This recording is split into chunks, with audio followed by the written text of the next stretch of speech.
मुलाकात खासी हो रही है। अल्लाह करे कि असरात इसके अच्छे हों। बड़ी मेहरबानी। आज जो मसला आपके साथ हम रखने वाले हैं वो एक इंसानी मसला है, एक ह्यूमन सफरिंग का एक मसला है। तो मैं इसके ऊपर तो कुछ नहीं कहूँगा इस मौके के ऊपर। मैं I would request Ali Mohammad Khan sahab, जो कि हमारी प्रिजनर्स कमेटी के हेड हैं, उनको लीड कर रहे हैं और सिटिंग MNA हैं, तो ये आपको एक ब्रीफ देंगे। उसके बाद हम चाहेंगे कि कुछ जो लोग हैं जो कि एक्चुअली सफ़र कर रहे हैं वो कुछ आपसे शेयर करें कुछ अपने, और अगर उसके बाद कोई सवालात आपकी तरफ से हुए तो उसका हम इंशाअल्लाह ताला जवाब दे देंगे। अली आपके लिए ओवर। जी बिस्मिल्लाहिर्रहमानिर्रहीम।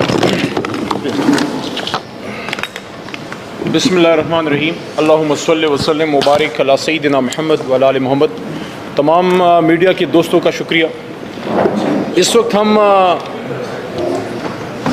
उन ख़ानदानों के साथ यहाँ पे बैठे हैं जिनके रिश्तेदारों को 9 मई के हवाले से मुख्तलिफ़ केसेस में मिलिट्री ट्रायल्स में सोबतों का सामना है।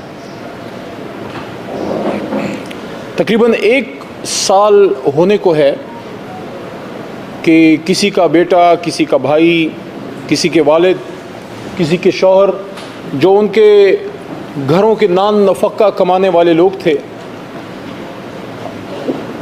वो इस वक्त ज़ेर हिरासत हैं। सबसे पहले तो हम बतौर जमात तहरीक इंसाफ और मैं बतौर वकील भी और तमाम वकला की कम्युनिटीज़ जितने भी हैं उनका ताल्लुक़ जिस भी सियासी जमात से हो, इस बात पे एक इत्तेफाक पाया जाता है पूरे पाकिस्तान में कि सिविलियंस का मिलिट्री ट्रायल नहीं होना चाहिए। सिविलियंस को सिविल कोर्ट्स में जो आम अदालतें हैं वहाँ पे ट्रायल किया जाना चाहिए, ताकि वहाँ पे उनको पूरा मौका मिले अपनी बेगुनाही साबित करने का, या हुकूमत फिर उनके ख़िलाफ़ जो भी सबूत लाना चाहती है। लेकिन अगर मिलिट्री कोर्ट्स में वो ट्रायल होता है तो फितरी तौर पे आपके पास इंसाफ लेने के वो तमाम ज़राए मफ़कूद हो जाते हैं जो आम अदालतों में आपको हासिल होते हैं।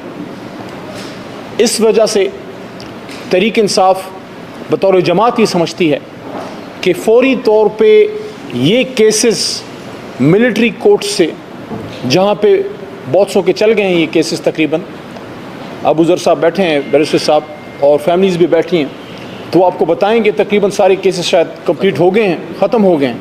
लेकिन होना ये चाहिए था कि ये सिविल कोर्ट्स में, आम अदालतों में होते। और अब भी हम अदालतों से इस्तदा करते हैं सुप्रीम कोर्ट ऑफ पाकिस्तान से कि उसका लार्जर बेंच बने। आज उसमें केस था, आज फैमिलीज़ आई हुई थी, पिछली पेशी भी आई हुई थी, और वहाँ पे मुद्दा हमारा ये है इन फैमिलीज़ का कि एक बड़ा बेंच बने जो इस पर फैसला करे कि क्या इन फैमिलीज़ का ये जो प्रिजनर्स हैं इनके केसेस मिलिट्री कोर्ट्स में होने चाहिए थे। ये तो आम अदालतों में होनी चाहिए, क्योंकि सिविलियन है। दहशतगर्दों से, दहशतगर्दी से ना हमारी कोई हमदर्दी, ना हमारा कोई ताल्लुक़ है, ना किसी पाकिस्तानी की कोई हमदर्दी है। लेकिन ये फैमिलीज़ खुदा न खास्ता दहशतगर्द नहीं है, या आपकी तरह मेरी तरह आम पाकिस्तानी हैं और हमारी और आपकी हमदर्दी के ये मुस्तहिक हैं। जहाँ रियासत माँ की तरह होती है और तनबीह करती है, वहाँ वो प्यार और मोहब्बत से भी काम लेती है। माजी में बहुत वो लोग जो रियासत के ख़िलाफ़ बंदूक उठाए के मैदान में आए और लड़े रियासत से, उनसे भी रियासत ने बात की और बहुत से लोग मेन फ्रेम में आए। ये तो फिर इस कौम के बच्चे हैं, लाहौर के रहने वाले हैं, गुजरावाले के रहने वाले हैं, मुल्तान के रहने वाले हैं, कुछ पख्तूनख्वा के कुछ इलाकों से, कुछ सिंध से होंगे, कुछ बलूचिस्तान से शायद हों। वो लोग जो पाकिस्तान से मोहब्बत करते हैं, उनकी बहनें, उनकी माँ यहाँ बैठी हैं। और ये जो बच्चे इस वक्त असीरान हैं, जो साल से तकरीबन होने को है, ईद उनकी गुजर गई जेल में, बड़ी ईद भी गुजरी, मेरी भी गुजरी, ईद उल अज़हा मैंने भी जेल में गुजारी। जेल की ईद का मुझे भी पता है कि जेल की ईद की तकलीफ़ क्या है, अपने माओ अपने प्यारों से दूर रहने का दुख क्या है। तो ये मुहब्बत वतन पाकिस्तानी, इनको मौका दीजिए कि ये अपनी बेगुनाही आइन के मुताबिक अदालतों में साबित कर सकें, और ये इस मुल्क में आके मोहब्बत से, प्यार से रहने का इनको मौका दें, इनको दीवार से ना लगाएं। और इनको पाकिस्तान की खिदमत का मौका दें। इन्हीं में से, इन्हीं बच्चों में से कोई आगे CSS करेगा, इन्हीं में से कोई आगे आके बिजनेस करेगा, इन्हीं में से आगे आके कोई आर्म्ड फोर्सेस में नौकरी करेगा। बच्चे हैं, कम उम्र हैं, तो इनके साथ मोहब्बत वाला, प्यार वाला रवैया होना चाहिए। और आखिर में दोबारा ये बात, ईद पे इनकी फैमिली से मैं जाके मिला, क्योंकि पाकिस्तान तहरीक इंसाफ की कोर कमेटी ने इनके हवाले से एक असीरान की, प्रिजनर्स की कमेटी बनाई, जिसमें मुझे ज़िम्मेदारी दी। उसमें हमारे और भी ज़िम्मेदार लोग हैं। हमारे चेयरमैन तहरीक इंसाफ, जो सिटिंग चेयरमैन है बैरिस्टर गौर साहब, सेक्रेटरी जनरल उमर अयूब साहब, सारे उस कमेटी में हमारे साथ हेल्प करते हैं, काम करते हैं। वकला उसमें बैठे हैं, रऊफ़ भाई का शुक्रिया कि इसमें हेल्प करते हैं। वकला ILF के और सिविल सोसाइटी के लोग भी उसमें मौजूद हैं। हमने इन फैमिलीज़ की तकलीफ़ ईद में देखी है, और मैं ये समझता हूँ कि हुकूमत को इस मामले को प्रायोरिटी पे देखना चाहिए। मैं मोहतरम चीफ जस्टिस ऑफ पाकिस्तान जनाब काजी फाइज ईसा साहब से भी इस्तदा करूँगा कि इसको सूरत से देखिए, इसको आप इसमें बराए करम इसको जल्दी निपटाइए, इसमें बड़ा बेंच बैठे, ताकि ये हमारे बच्चे जो हैं वापस कौमी धारे में आके मुल्क की खिदमत कर सकें। देखें, मैं दोबारा ये कहना चाहता हूँ, तहरीक इंसाफ एक पुरअमन जमात है। कभी तहरीक इंसाफ ने पुरतशद्दुद कार्रवाइयों का ना कहा, और हमारी 27 साल की 26 साल की तारीख़ है। कल हमारे यौम तासीस है। इमरान खान साहब वो आदमी जिसने हमेशा पुरअमन एहतजाज की बात की। 9 मई को भी हमने एक पुरअमन एहतजाज किया, कभी पार्टी ने किसी को पुरतशद्दुद होने का नहीं कहा। लेकिन अगर कहीं कुछ ऐसे वाक़यात हुए हैं तो इमरान खान साहिब ने और मैंने और हमारी कोर कमेटी के मेंबरान ने, हमारे राइट साइड पे बैठे रऊफ़ हसन साहब ने, मेरे लेफ़्ट साइड पे बैठे अबूज़र न्याजी साहब ने, सब हमारी मेन लीडरशिप ने, बैरिस्टर गौर साहब ने, उमर अयूब साहब ने, सब ने ये बात की है, शिबली फराज ने, कि जुडिशल इंक्वायरी कीजिए, सुप्रीम कोर्ट के नीचे जुडिशल इंक्वायरी कीजिए, देखिए कि मामला कैसे हुआ, क्यों हुआ, और हकीकत तक पहुंचिए कि एक पुरअमन सियासी जमात पे टैग क्यों लगाया गया। हम तो पुरअमन लोग हैं, हमने तो एजुकेटेड क्लास को, फैमिलीज़ को, बच्चों को सियासत में लेके आए, और वो लोग जो कलम के मजदूर हैं उनको कहा कि आप सियासत में आएँ। पाकिस्तान में अगर कोई पुरतशद्दुद हो सकता है, कोई हो सकता है, इमरान खान या तहरीक इंसाफ कभी भी नहीं। तो इसलिए इन फैमिलीज़ के साथ हमदर्दी कीजिए, इनके मसाइल के हल पे गौर कीजिए।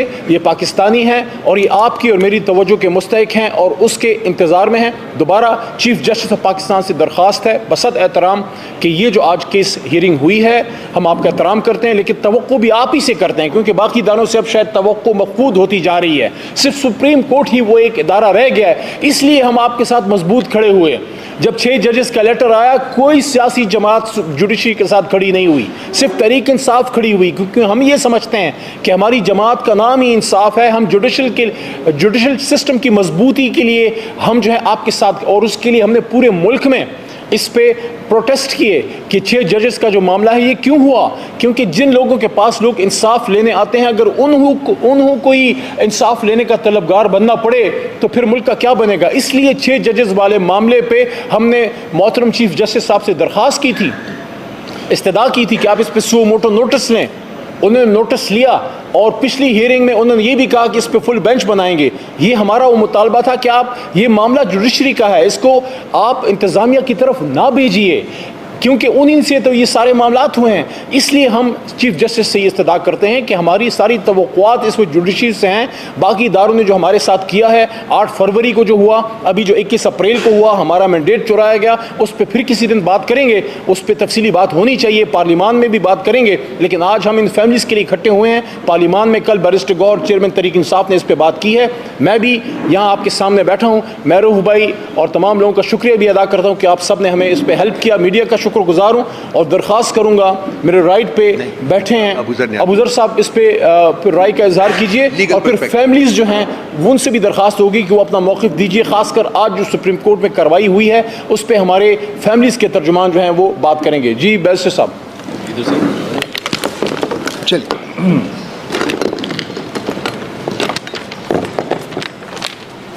देखिए, सबसे पहली बात यह है कि पाकिस्तान तहरीक इंसाफ का बिल्कुल कैटेगोरिकल मौक़िफ़ ये है कि जो मिलिट्री कोर्ट है वो अनकॉन्स्टिट्यूशनल है। अब हम क्यों कहते हैं ये अनकॉन्स्टिट्यूशनल है? आपके आइन का आर्टिकल 175 कहता है कि जो जुडिशरी और एग्जीक्यूटिव होंगे उनके फंक्शंस आपस में मिंगल नहीं करेंगे। यूज़र नहीं कर सकता आपका एग्जीक्यूटिव जुडिशरी का फंक्शन। अब इसमें मसला क्या आ रहा है? जो आपके कर्नल साहब जिन्होंने ट्रायल प्रिजाइड किया है मिलिट्री कोर्ट्स के लोगों का, वो कर्नल साहब मिनिस्ट्री ऑफ डिफेंस के मुलाजिम हैं, वो एग्जीक्यूटिव को रिप्रेजेंट करते हैं। अगर एक कर्नल साहब ने ट्रायल करना है एज अ जज, वो एक एग्जीक्यूटिव का ऑफिसर जुडिशरी का जो फंक्शन है उसको यूजर्व कर रहा है, उसको एज्यूम कर रहा है, उसका रोल जो है वो उसने छीन लिया है। तो यही हमारा मेन मुद्दा है, यही पॉइंट है कि हम चाहते हैं कि इनका अगर ट्रायल होना है किसी का तो वो एक जुडिशरी का ऑफिसर करेगा।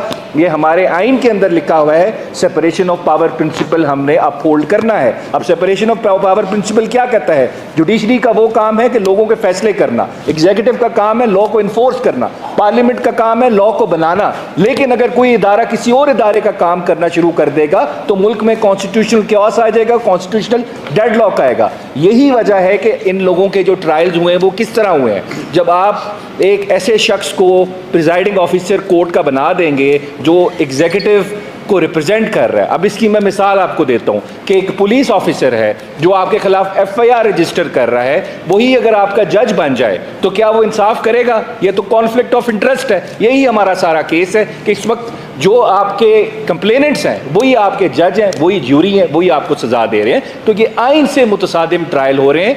यही सुप्रीम कोर्ट ऑफ पाकिस्तान के जो 5 जजेस ने ओरिजिनल जजमेंट दी थी, यही कहा था ये आपके आर्टिकल 175 की वायलेशन में मिलिट्री कोर्ट बना है जहां पे सिविलियंस का ट्रायल हो रहा है, और आर्टिकल 10 ने जो राइट टू फेयर ट्रायल कहता है किसी भी क्रिमिनल लायबिलिटी डिटर्मिन करनी अगर आपने तो फेयर ट्रायल से होगी, उसको पूरा मौका दिया जाएगा। अब यहाँ पे क्या हुआ? यहाँ पे 4 दिन के अंदर ट्रायल ख़त्म हुआ। यहाँ पे हमारे कप्तान इमरान खान साहब का ट्रायल हुआ, जेल में सीक्रेट ट्रायल हुआ, शैम ट्रायल हुआ, लेकिन उसको भी 4-4 महीने लग गए 12-12 घंटे की हियरिंग करने के लिए। वो भी हम ट्रायल नहीं मानते क्योंकि वो शैम ट्रायल था। लेकिन यहाँ पे तो 4 दिन के अंदर ट्रायल इन्होंने ख़त्म किया। तो उसकी कितनी कॉन्स्टिट्यूशनल या उसकी लीगैलिटी कितने हद तक ठीक होगी? आप किस तरह कह सकते हैं कि ये इनका ट्रायल जो हुआ ये फेयर ट्रायल हुआ है? ये हमारा मेन पॉइंट है। दूसरी बात, इसमें देखें, आपको याद होगा 21वीं और 22वीं तरमीम आई थी आपके आइन के अंदर। वो क्यों आई थी? वो सिर्फ इस वजह से आई थी कि आपने तहरीके तालिबान पाकिस्तान के लोग और बाकी टेररिस्ट ऑर्गेनाइजेशन के लोगों को अगर ट्राई करना है मिलिट्री कोर्ट्स में तो आपको अपने आइन के अंदर तरमीम करनी पड़ेगी, और वो तरमीम ख़त्म हो चुकी है क्योंकि उसके अंदर सनसेट क्लॉज था। तो अब मतलब कि आप एक पॉलिटिकल पार्टी के 22 साल, किसी केसेस में तो 17 साल के लोग भी हैं, वो अभी कस्टडी में 18 साल के हुए हैं, आप उनका ट्रायल कर रहे हैं सिंपल कानून के तहत। लेकिन अगर आपने तालिबानों का ट्रायल करना था, तहरीके तालिबान पाकिस्तान का, तो उनके लिए आपको आइन में तरमीम करनी पड़ी। दैट मीन्स जो आप अभी ट्रायल कर रहे हैं ये आपका गैर आइनी है, गैर कानूनी ट्रायल है। इसमें सबसे बड़ा देखें, 5 जजेस ने तो जजमेंट दे दी, और ये मैं भी कह रहा हूँ, देखें जो जज करता है आपको, आपकी परफॉर्मेंस को, किसी भी बड़े ओहदे पे बैठे हुए शख्स को वो तारीख करती है, मौरख करती है। अभी हम जो मर्जी बोल दें, लेकिन 10 साल बाद, 15 साल बाद, 20 साल बाद अगर किसी को जज किया जाएगा, हमारे जो बड़े ओहदों पे लोग बैठे हुए हैं वो तारीख करेगी, और तारीख हमेशा न्यूट्रल होती है, कभी वो बायस नहीं होती। इस वक्त कोई शख्स नहीं कहता कि ज़िया उल हक साहब बहुत बड़े लीडर थे, क्योंकि वो गासिब थे, उन्होंने मुल्क के ऊपर मार्शल लॉ इम्पोज किया था, लेकिन उनके ज़माने में कोई लफ्ज़ कोई शख्स बोल नहीं सकता था। अब यहीं पे आपके हमारे बाजवा साहब हैं, वो कस्में खा रहे हैं लेकिन कोई बात यकीन करने को तैयार नहीं है। लेकिन एक टाइम पे यही माटी बाजवा साहब थे, जो वो कहते थे उनकी बात मानी जाती थी। तो इस वजह से हमारे चीफ जस्टिस साहब की सबसे बड़ी रिस्पॉन्सिबिलिटी बनती है। उन्होंने खुद कहा था 21वीं आईनी तरमीम के केस में कि मिलिट्री कोर्ट्स अनकॉन्स्टिट्यूशनल, जब तालिबान को ट्राई किया जा रहा था। अब वही चीफ जस्टिस साहब इस बेंच में नहीं बैठे, आपको बैठना पड़ेगा इस बेंच में। आपकी लेगेसी ऑलरेडी क्वेश्चनेबल हो चुकी है। क्यों? आपने रिटर्निंग ऑफिसर्स के केस का फैसला किया और उमैर नियाजी को कंटेम्प्ट इशू कर दी कि उसने क्यों कहा कि जुडिशरी से रिटर्निंग ऑफिसर्स लें। फिर आपने एक पॉलिटिकल पार्टी से उनका सिंबल छीन लिया इलेक्शन से थोड़े दिन पहले। आपसे ये भी क्वेश्चन होगा, अगर आप चाहते हैं कि आपकी लेगेसी थोड़ी सेलिब्रेट हो जाए क्योंकि आपकी रिटायरमेंट आने वाली है, तो आपको इस केस में बैठना पड़ेगा, क्योंकि आप ऑलरेडी कह चुके हैं मिलिट्री कोर्ट्स अनकॉन्स्टिट्यूशनल है। तालिबान के केस में जब उनको ट्रायल होना था, तो क्या आप पाकिस्तान तहरीक इंसाफ के जो लोग हैं 20-20 साल के बच्चे, उनके ट्रायल में आप क्यों नहीं बैठ रहे? आपको बैठना पड़ेगा, आपको लार्जर बेंच बनाना पड़ेगा, क्योंकि ये इस मुल्क की जमहूरियत का क्वेश्चन है। ये लोग दहशतगर्द नहीं है, ये TTP के मेंबर्स नहीं है, ये एक आम पॉलिटिकल पार्टी के आम से वर्कर्स हैं जिनके घरों की अगर ये फैमिलीज अभी आपको बताएंगी उनकी जो स्टोरीज है, किसी के घर में डेथ हो चुकी है, किसी के घर के अंदर किसी को ब्रेन हैमरेज हो चुका है, क्यों? क्योंकि अपने बच्चों की तकलीफ बर्दाश्त नहीं कर सकेगी। लेकिन हमारी जुडिशरी ने क्या किया, इन बच्चों को मिलिट्री कोर्ट्स के हवाले कर दिया, स्टे करके ओरिजिनल जजमेंट दे के। अब 5 जजेस, आयशा ए मलिक साहिबा, इजाजुल हसन साहिब, ज़ाहिर नकवी साहब, उसके अलावा जिया अफरीदी साहब, ये जो 5 जजेस थे, मैं आपको लिख के दे रहा हूँ, इसी जजमेंट की वजह से इनका नाम हिस्ट्री में, तारीख के सुनहरे हरूफ में लिखा जाएगा। लेकिन अगर किसी जज ने ये क्या फैसला किया कि ये मिलिट्री कोर्ट्स में इन सिविलियंस बच्चों का ट्रायल होगा, जो एक पॉलिटिकल पार्टी के लोग हैं, आम से लोग हैं, तो वो लोग तारीख उनको कभी माफ़ नहीं करेगी। हम तो खैर इख्तलाफ कर सकते हैं, लड़ तो नहीं सकते, सड़कों पे जाके डंडे नहीं उठा सकते, जजेस से लड़ नहीं सकते कि आपने गलत किया, लेकिन तारीख आपको माफ़ नहीं करेगी। इस वजह से इस पर सोचें। अगर अच्छे अल्फाज में याद आपको जाते हैं, आपको लोग याद रखें, तो आपको इन मिलिट्री कोर्ट्स को अनकॉन्स्टिट्यूशनल डिक्लेयर करना पड़ेगा। Thank you. ये अब ये सिद्रा भी, सिद्रा मुर्तज़ा साहिबा, ये